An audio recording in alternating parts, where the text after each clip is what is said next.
अब सवाल यह है कि उत्तर प्रदेश में किसकी सरकार है, समाजवादी पार्टी के नेता अखिलेश सरकार की या फिर समाजवादी पार्टी का बिल्ला लगाए चंद गुंडों की। आज हम ये सवाल इसलिए उठा रहे हैं और ये सवाल इसलिए भी उठ रहे हैं क्योंकि उत्तर प्रदेश में पुलिस चुपचाप खड़ी रहती है और चंद गुंडे सबके सामने से किसी को भी उठाकर ले जाते हैं। एक एमएलसी से पूरा सरकारी महकमा डरा हुआ है। यह हो रहा है अखिलेश राज में। ये दोनों तस्वीरें यूपी में बेखौफ गुंडाराज की है। एक मथुरा की तस्वीर है और दूसरी सहारनपुर की। इन दोनों तस्वीरों की कहानी भी सुन लीजिए अलग अलग।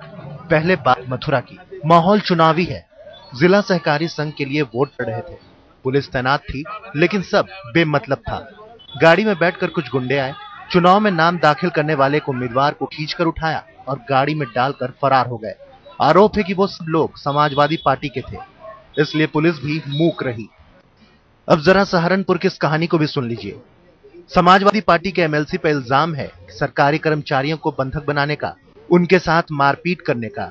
मामला कुछ यूं है कि 21 जनवरी को वन विभाग के अधिकारी बीके चौधरी ने अपनी टीम के साथ थाना बिहारीगढ़ में चोरी की लकड़ी से भरा एक ट्रक पकड़ा। आरोप है कि एमएलसी उमर अली खान ने ट्रक छोड़ने का दबाव बनाना शुरू कर दिया। एसडीओ ने जब मना किया तो एमएलसी साहब नाराज हो गए, तो थाने में अपने समर्थकों के साथ आकर आरोपियों को छुड़ा ले गए।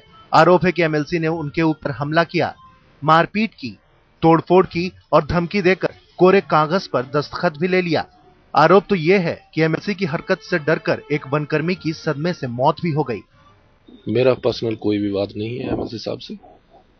मैं 21 तारीख में मेरे वन अधिकारियों ने एक ट्रक पकड़ा था, चोरी की लकड़ी ला रहा था, उसको बरौली से पकड़ा था। उस पर कार्रवाई कर रहे थे हम लोग, तो उसको छोड़ने का दबाव मेरे ऊपर आया था कि इस पे कोई कार्रवाई ना करें। मना करने पे उन्होंने मेरे ऊपर वहां पे हमला किया, मारपीट की, तोड़फोड़ की। एमएलसी खान पर केस दर्ज किया गया है, लेकिन उनका कहना है कि उल्टे वन अधिकारी ही नशे में था और घूस मांग रहा था। जो उसने पैसा निकाल के अपनी जेब में रखा, 32,000 रुपए रखा और दोनों के मोबाइल निकाल कर रख लिए। इस बात पर पब्लिक में बहुत गुस्सा था।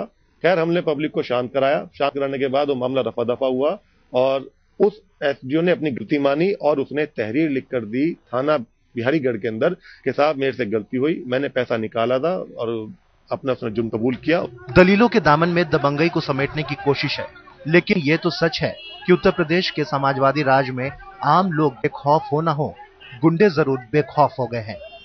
सहारनपुर से अनिल भारद्वाज के साथ आज तक ब्यूरो।